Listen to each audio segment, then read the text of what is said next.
So if you had to describe teaching in one word, what would that word be? I will probably go for bridging. So imagine a bridge.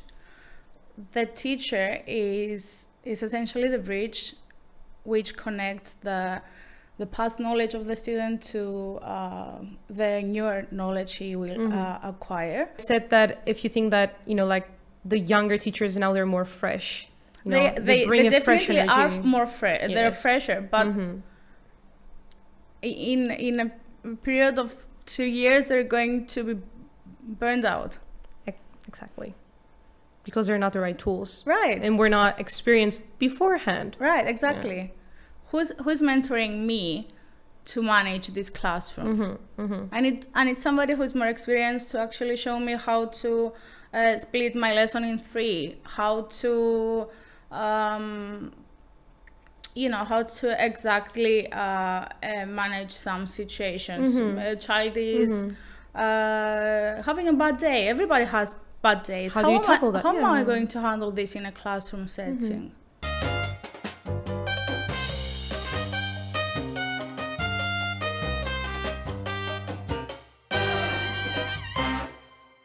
Hello, everyone. I would like to welcome all of the listeners and the viewers for today. And I would like to thank our guest, who is going to introduce herself in a little bit. So first and foremost, I would like to thank Podcast Therapy for having us in this amazing studio. And without further ado, let's get straight into the topic. So in today's topic, our title is Teacher Burnout and Through the Eyes of Young Educators. Now, as we know, in today's society, there is a lot of stress that is put onto students to perform, but most importantly, on teachers, on educators, to be faster, to be more efficient. And all of this is putting a lot of stress on teachers. And this leads to issues of isolation, to feeling like they have no support, no supporting network. And also it leads to a lot of burnout. So exactly today we're here to talk about this topic and through the eyes of a younger teacher, which I think is going to be even more important to talk about it. Now, I would also like to say that this discussion is part of the Teachers Haven project, and this is a European funded project. It brings together 10 partners from 6 European countries, and the main goal is threefold. We want to create a safe haven for teachers to promote their well-being. We want to promote their wellness, and we want to also create a platform so they can have self-taught modules and courses so they can be more self-efficient. Now, these are the basic points that we're going to cover today. And without further ado, I will continue now to the introductions, and I will start first. So my name is Argyrou, and I'm a project manager and researcher at Eurosuccess Consulting. Now, a few information about Eurosuccess Consulting. It is an organization that is Cyprus-based, and we have 15 years of experience in areas such as education, training, but also the implementation, of course, of European projects. Our team has worked extensively with emotional intelligence. It has worked extensively with training, with the creation of tools for innovative and inclusive learning. So through other initiatives that we have, but also through our involvement in Teachers Haven, we are committed to create a safe place for teachers to promote their well-being, but also their professional development. Now, that was about me, and I will give the floor to Louiza, who is going to be the guest for today. Hi, Anna. Thank you for having me. My name is Louiza Michael. I am an English teacher. I graduated from the University of Cyprus with a degree in English language and Anglophone literature. I also have my master's in human resource management. I have been teaching for the past 5 years, I think, both in the private and public sector.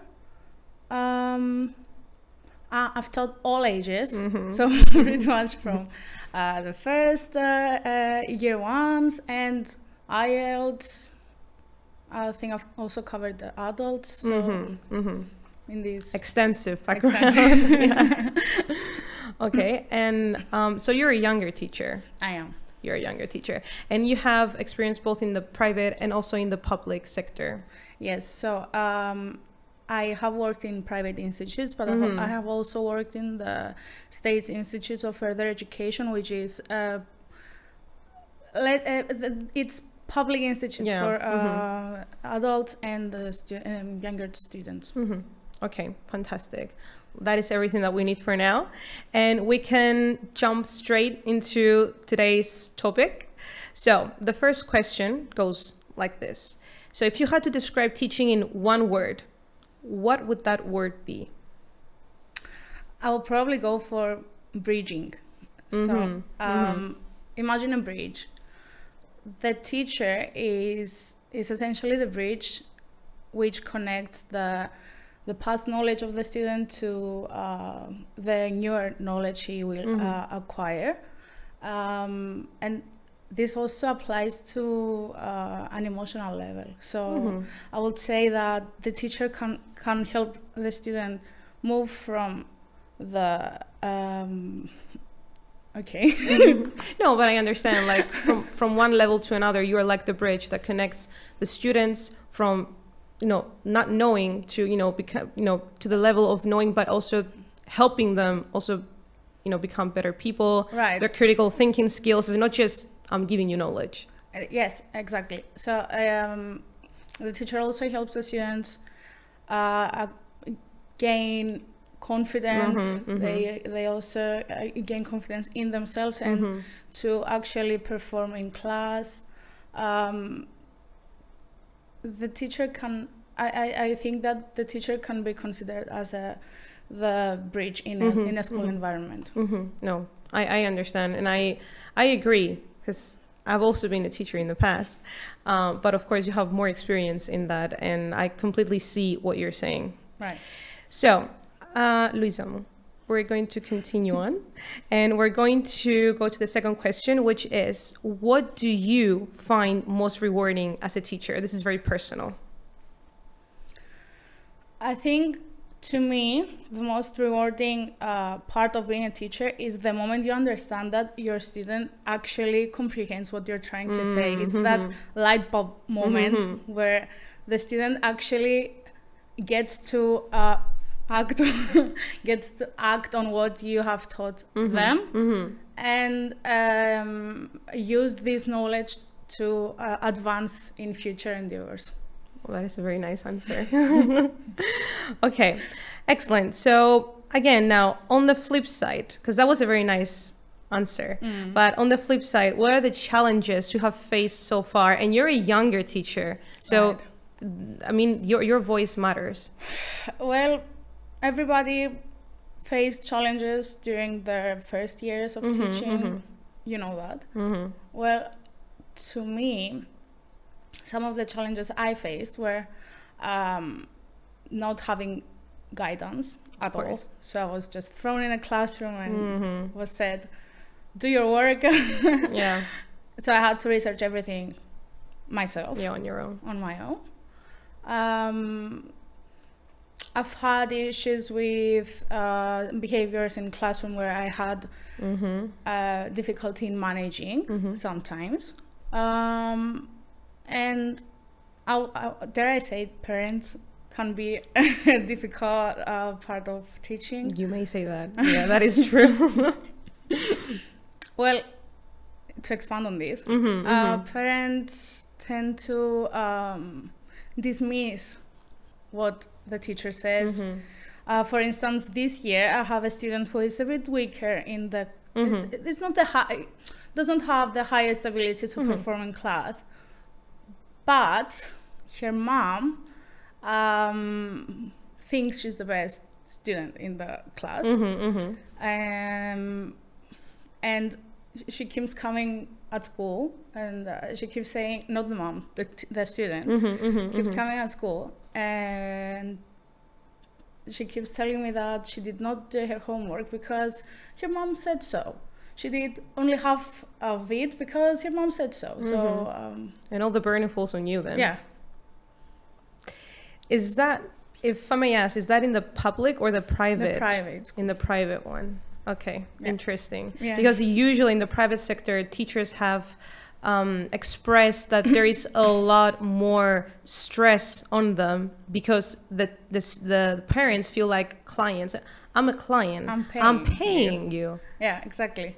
So this is they expect us to do our job, which is expected of us, of course, but they also expect us to do magic.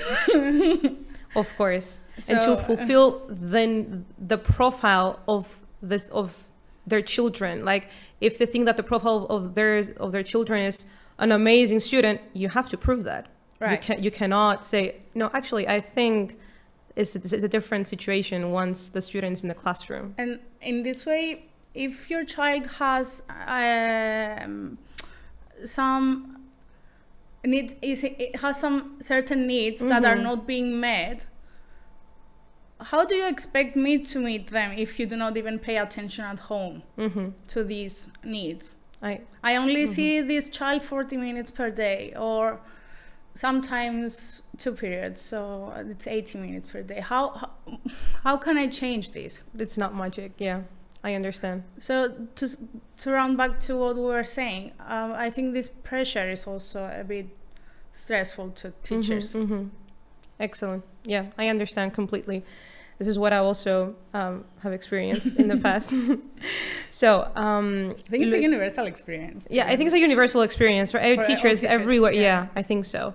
So now let's focus a little bit more on Cyprus, because we are in Cyprus, and like, of course, the views that you're putting forward, they're very specific for Cyprus. Some are universal, some are specific for Cyprus.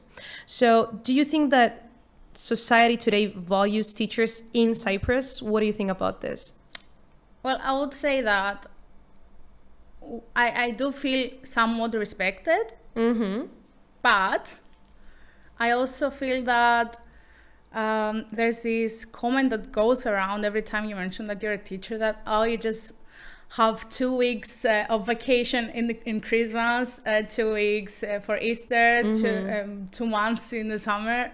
So you never work. You never work, yeah. What do you actually do? Yeah. I don't even get paid during summer time, so I don't know what they're actually talking about. I have to say that teachers who work in the private sector, and dare I say also the State Institute of Further Education, which is the public's in the public sector. Yeah. It's not that we're being paid, with gold. Of course, it's not like the perfect solution. Oh, become a teacher, I am rich. No, it's not like that. Especially teachers who work in afternoons, they usually don't get paid in the summer. Yes. So those 2 months that all schools are closed, all institutes are closed, you have no income if you're a teacher that works afternoons. So from what you're saying right now, I understand that you do feel somewhat respected in some areas. I mean, of course, you're handling children. I mean, not always, but your experience, you have responsibility, of course. But also, you say that a lot of people think that, especially I think people who work in an office, they say that you're not actually working that much and you're getting paid and you're doing nothing. You're just playing in class, you're just playing games, and you keep singing songs, and you're not actually working. Yeah, exactly. Imagine going through the worst time of your life and having to show up to work and be a clown for those children. I understand, and I see that sentiment being shared everywhere in Cyprus, actually. I hope that with like the younger generations, this is going to change, but it takes one to be one, as we have learned at the university. Yeah. Once you're in the shoes of that person, you understand that it takes a lot to be a teacher.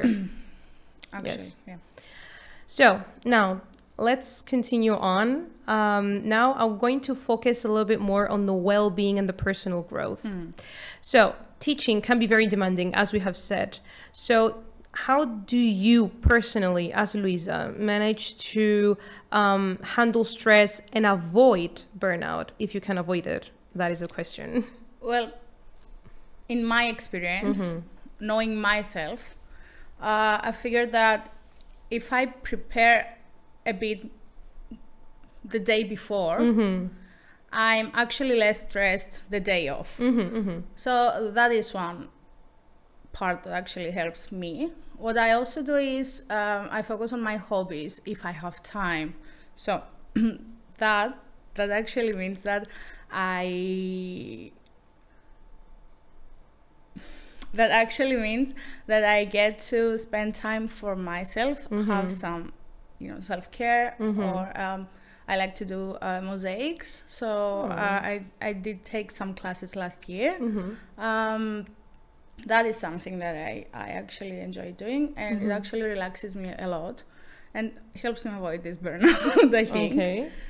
So far you said the hobbies, and the first one was to prepare a little bit for the classroom. Socializing among peers actually helps too.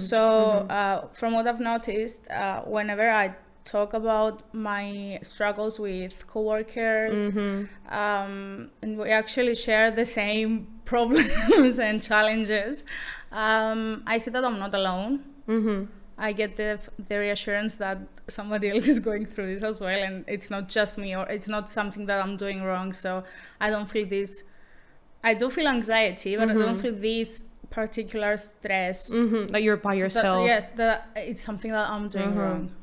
Does this only work with coworkers at work, or for example, if you have somebody who works in an office, if you share your stress, do you think that you have the same, like you feel like, oh, I feel seen right now? Well, everyone has different challenges at work, so I don't expect my friend who works at an office to actually understand how stressed I am because of my my job, or my friend who works at a hospital to actually. Oh, yes, exactly. I understand that. Yes. I do share my concerns and of course. my difficulties, but if I share these concerns with a coworker, I feel like I'm more maybe seen. I'm not sure if seen is the correct word to use here. Yeah, I know, but you feel like your viewpoint is like a little bit more validated. Like I'm not by myself. I'm not an alien in this. Right. So 3 points that you've said. You mentioned hobbies, which is important because you have a life outside of school. And then you've also mentioned that you want to prepare before class, and you want to, like vent, like talk with coworkers. Right, exactly. It's interesting. I'm keeping track of what you're saying, because Teachers Haven, like our project, is focusing on creating a community for teachers. So you're touching upon that. And then you're also touching upon preparing beforehand. So like self-efficacy as well. But I would like to ask, what do you think about knowledge? Like having the tools to prepare, having the tools to show up in the classroom and tackle on whatever happens. Do you feel prepared in that? That's actually a great question, because I wanted to mention before that we're not necessarily prepared to do this job in university. So we go to university and we learn all the theoretical aspects of teaching and creating a lesson plan and doing all that. But nobody actually put us in a classroom to see how this goes. How do I manage a difficult situation in class? How do I differentiate during my lesson? I have mixed abilities here. How do I teach one lesson in 3 different ways? I have to cater for lower abilities, medium abilities, and higher abilities. How do I do that? They're just throwing you in there. Just like learn how to swim in the ocean. I actually went to an interview and Mr. I think was. Yeah, like the principal, I guess. Was it him? I'm not sure if that was him. So he said, "You're creative enough. You can do it." Because it's just how it works. Right. No, I understand completely, because I remember when we were at university, one of the professors told us the majority of you in this classroom will become teachers. In Cyprus, there are not that many options for you if you finish with a degree in English studies. And I remember, first of all, I felt very, what are you talking about? And then also, why is my future fixed? Why is my future fixed? And then I thought, so where's the practice? Are you putting me in a classroom? There was nothing. And that is a problem in Cyprus, of course, in the sector of English studies. So that was a very interesting point to talk about. And now I will continue on with the next question. Again, we're in the realm of the burnout. So Louiza, you're a young teacher and you have friends that are young teachers as well. So do you think that young teachers are more vulnerable to burnout, or do you think they bring a fresh energy, the creative energy? As the principal said, do you think that the younger generation is actually like, is viewed like as more experienced because we have more knowledge of technology to take on, like to tackle a classroom? I mean, knowing how to use technology is a plus always, but well, it's a good thing to have younger teachers in classrooms because they understand what it is. They know the theories, just like I said before. The theory is well known because they just graduated. That's undeniable. Well, it could be deniable, but yeah, but I understand. Yeah, in theory. In theory. But if you put a fresh graduate in a classroom, it's going to be very overwhelming for them without any guidance, without any help. So in order to avoid this, you have to find a way to mentor them properly, maybe actually have some practice in a classroom setting. I think I'm missing something from your question. Can you? Am I not answering something? No, it's okay because I asked 2 questions in one. But I said that if you think that like the younger teachers now they're more fresh. They definitely are more fresh. Yes. They're fresher, but in a period of 2 years, they're going to be burned out. Exactly. Because they're not the right tools. Right. And we're not experienced beforehand. Right, exactly. Yeah. Who's mentoring me to manage this classroom? And it's somebody who's more experienced to actually show me how to split my lesson in 3, how to how to exactly manage some situations. A child is having a bad day. Everybody has bad days. How do you tackle that? How am I going to handle this in a classroom setting? I understand. And right now, what I would like to mention here to the listeners, the viewers, is that the background is English studies. Of course, in Cyprus, there's other disciplines that you can study, and they prepare you. They have a practical course that you can get prepared to teach. But if you want to be an English teacher and you're finishing an English studies at the university, then you have no practice. So this was like a nice disclaimer to put here. So you are allowed to teach, but where is the experience? Right. Excellent. Yeah. So Louiza, moving on from understanding that we can be burnout if we teach without having the necessary support, it can lead to burnout. So I would like to ask you here, what kind of training or professional support you wish you had when you first started teaching, like the first year of you studying teaching? I would have loved to actually shadow somebody who is experienced enough to show me some. Of course, I will gain everything from this shadowing program, because imagine going into a classroom all alone, not knowing how to talk to first years, second years. It's a very challenging situation. So I would love to shadow somebody who is experienced.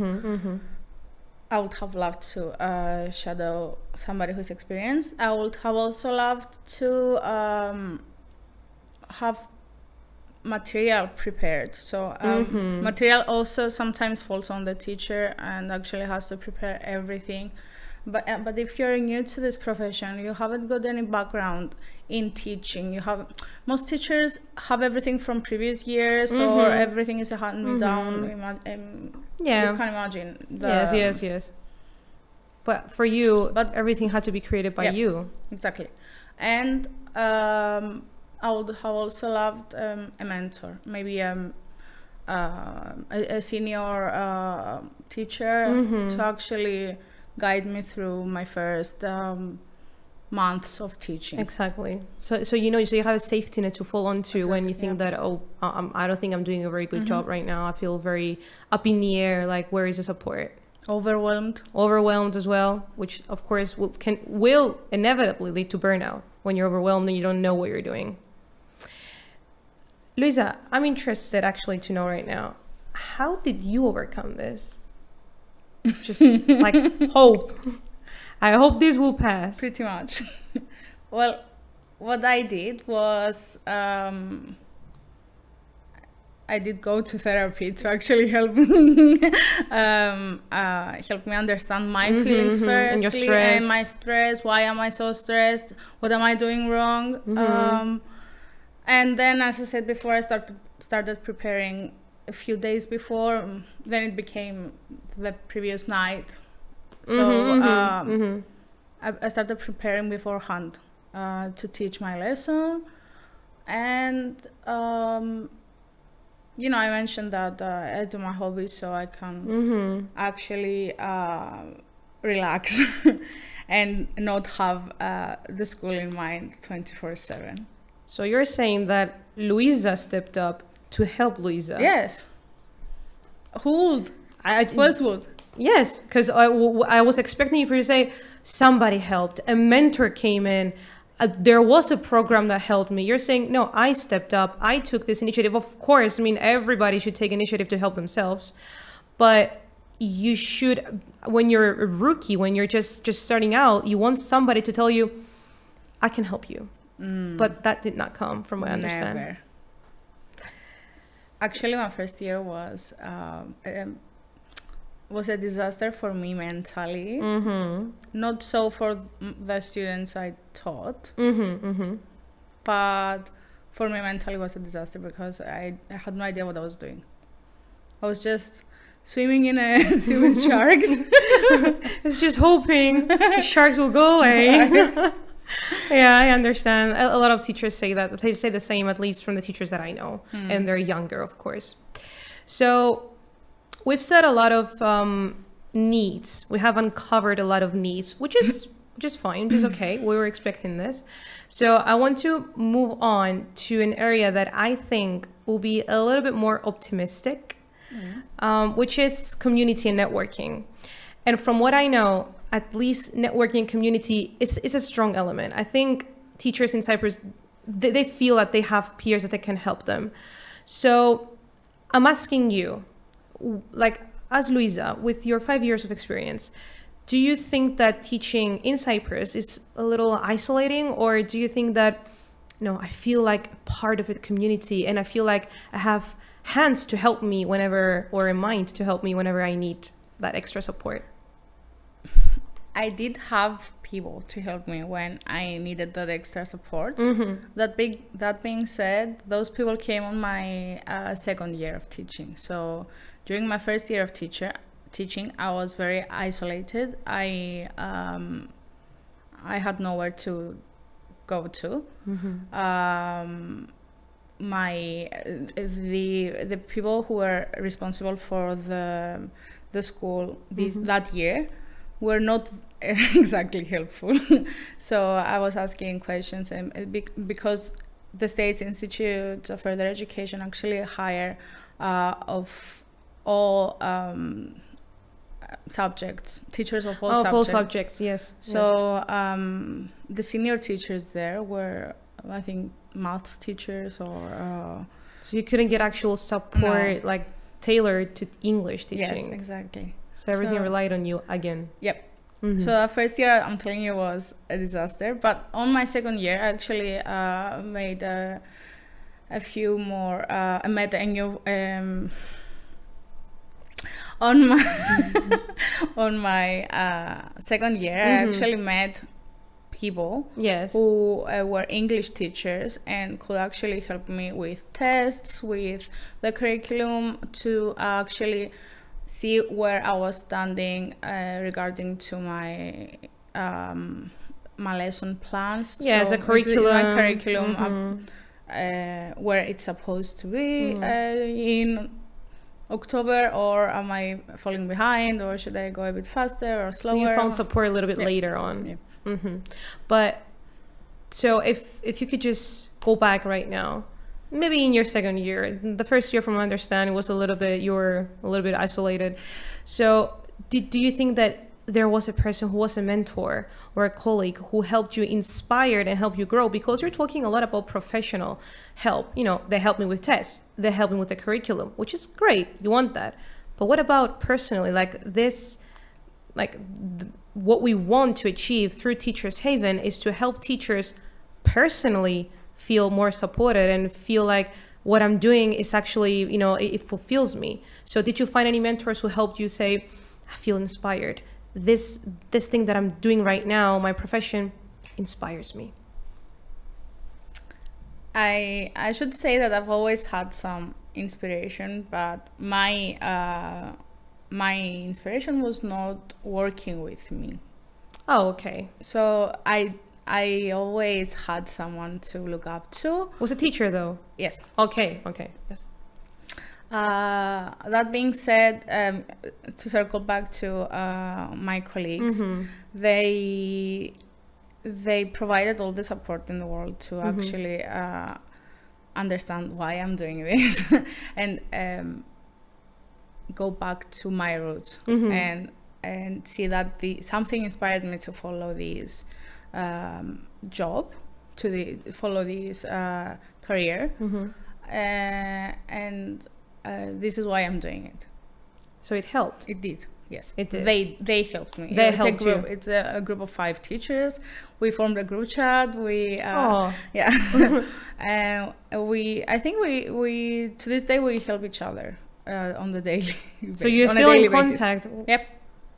Oh, well, that is wonderful. Right. Okay. Well, I'm glad that at least the community is helping to support teachers, and I think that in this profession, especially, having a strong network is crucial. It's I think as crucial as having someone to help you with lesson planning, with the curriculum, and all that. So I'm going to now go back to the project, which is Teachers Haven. I think, you know, of course, I've told you about it, and I've talked a little bit about the project in the beginning. So do you think that this project is an international project? We have a lot of European countries who are coming together to implement this project. So do you think that it can offer a change for teachers? Well, it's a huge step towards what is best for teachers. Innovation. Yeah, exactly. It's a very innovative project which will actually help teach new teachers, older teachers, mainly because they will create this connection with their peers. The one that I was talking before, which will give them that push to hopefully feel better about all that burnout every teacher is experiencing. I want to say that all the material that is available through this project is God-given. Yeah, that will become available in the future. Yes, the material that will be available will be God-given, because teachers use a lot of time to prepare for their next lesson, for their next year. Some actually prepare years beforehand too. So actually, this is what we're doing. The curriculum is always changing as well. Of course. And the needs for each. Yeah, exactly. So one of the reasons why we're actually doing this discussion right now is to identify the needs. And you have identified a lot of needs, which we're very thankful for, because when you're going to build a platform and you're going to have courses out there, you want them to say something back to the teachers like, so I'm here to help you for this, because I realize that you are lacking in this and you want help in this. So I would like to ask you a question now.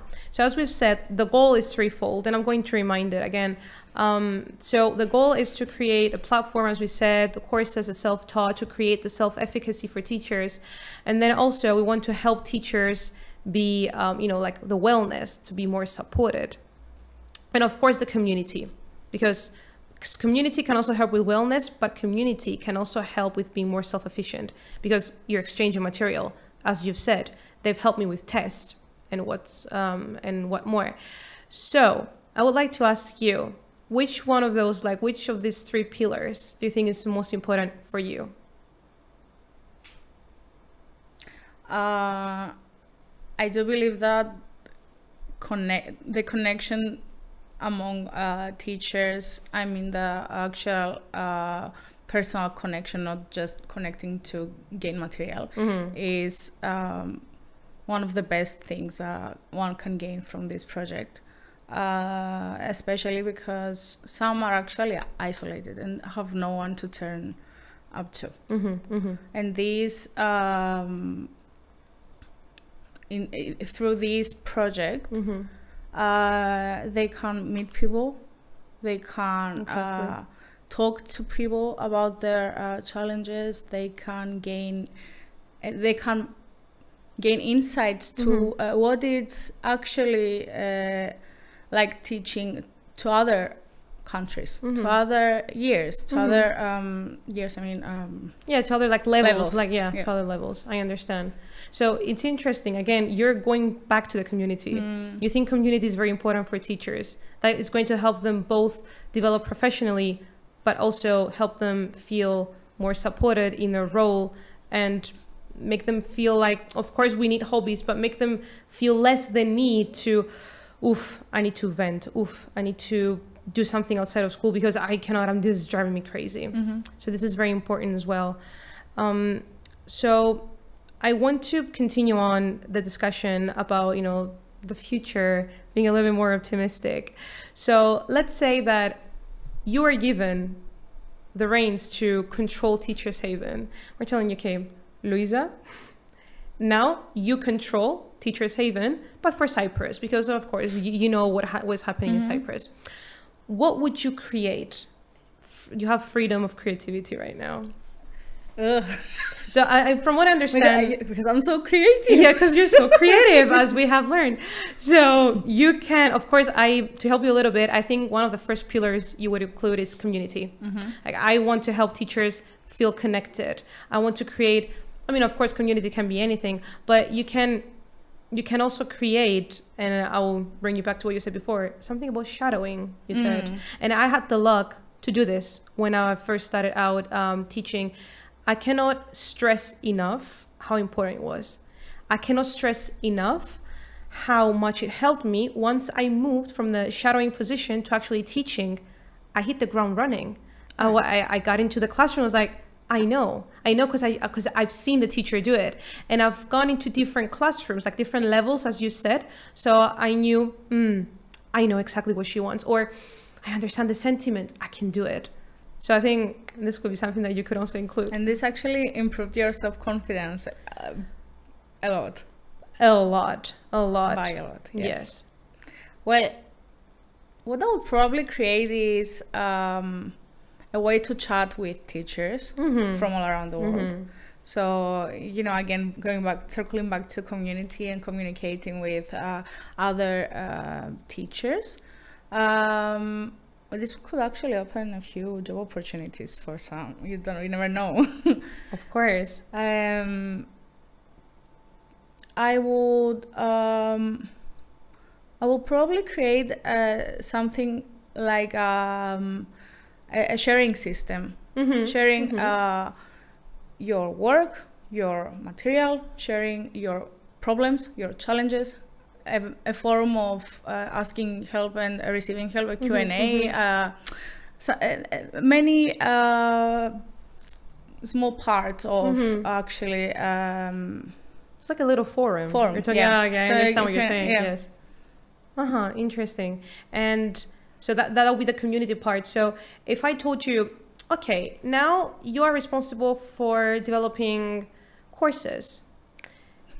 But wait, let me make it a little bit more specific. Courses for students at university, like me and you, once we were students at university, that are planning to be teachers, but they're studying English studies and there is no practice. So I'm telling you, Louiza, help them create a course. Like, what do you think that will be needed for those students to feel I have some knowledge that I can actually use it practically in the classroom? Classroom management to begin with. So classroom management is a huge pillar that needs to be added in the course. Other than classroom management, I would add differentiation, because nowadays it's needed everywhere. You need to cater, as I said before, you need to cater for all abilities, and because you're in a setting of mixed abilities. That's what we know from researchers, that this works best for children, for students, in order to learn. But it's the teacher's responsibility to actually cater to those needs. Create a lesson that will cater to all these different levels. Create this inclusivity. We hear it all the time. Inclusivity, promote inclusivity.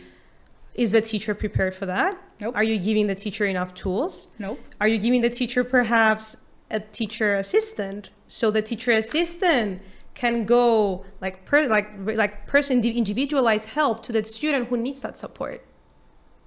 Never. Or if there are in some cases, because I also had the luck to be a teacher assistant, and in the beginning, because we're in Cyprus, and I was like, what is a teacher assistant? I don't understand this role. Explain it.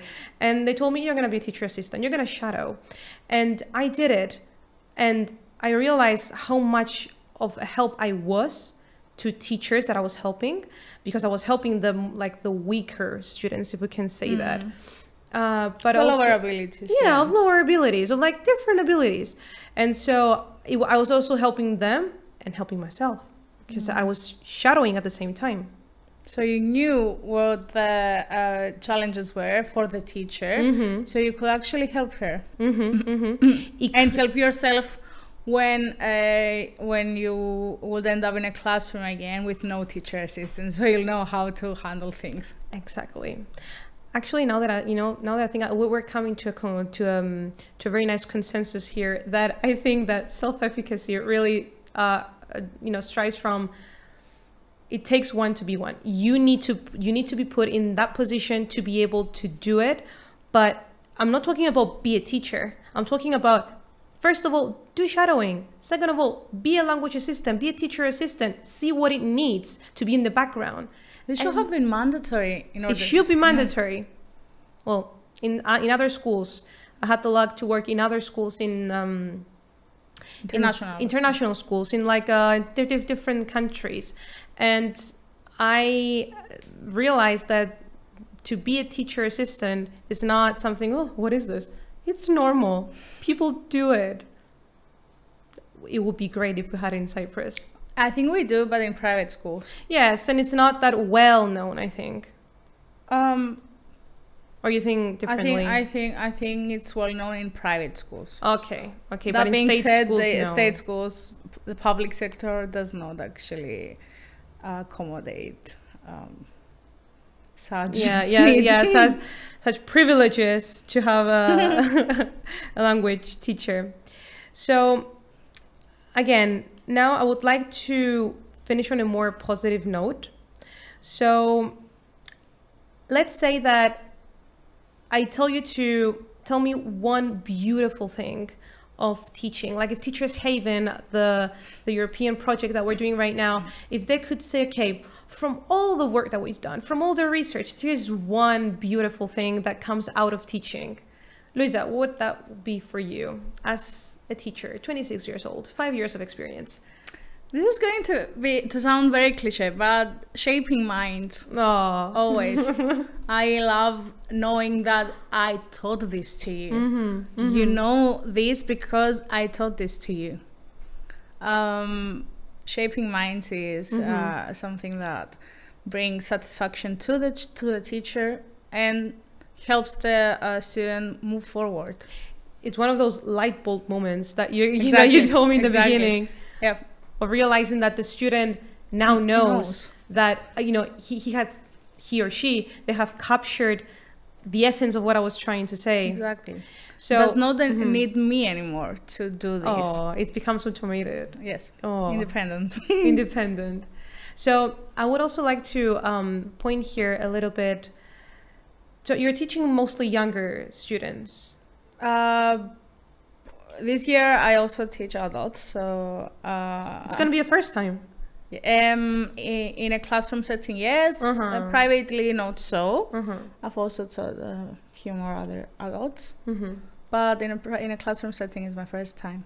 Okay, I wish you had. I wish you had taught adults before, like extensively. So I can say, So, do you find this aha moment in adults as well? Do you take that like a lot of pride from teaching adults as you do for children? Because you just said that shaping minds, and you can see shaping minds mostly in younger students. You guys are like, oh, you can see it. The satisfaction is similar when I teach to adults, because you know that you're helping them advance through life regardless of their age.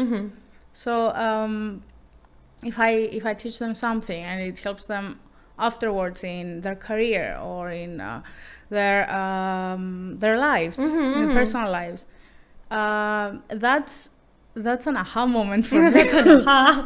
That's why I'm doing this. Yeah. Okay, I understand.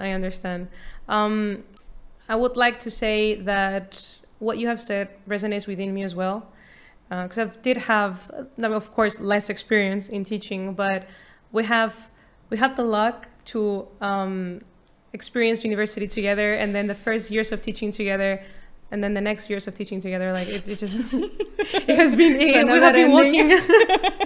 Like I mean, of course, I know your struggles, but right now I'm learning more in depth, and that is truly very interesting to me, and thank you for that. Thank you for inviting me, Anna. Of course. Now I would like to say a very warm thank you, first of all, to Louiza for being here, taking the time off her schedule to talk to us about teaching. And I would also like to thank Podcast Therapy, of course, for given us the opportunity to do this. I would also like to thank all the viewers and, of course, all the listeners. Thank you for your patience, being here, listen to us, talk about teaching, laugh a lot.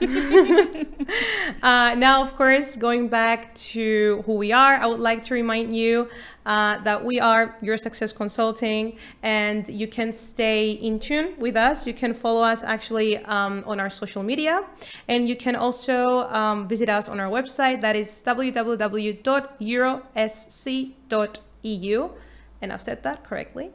And well, thank you. That's it. That's everything I wanted to say. Have a good one.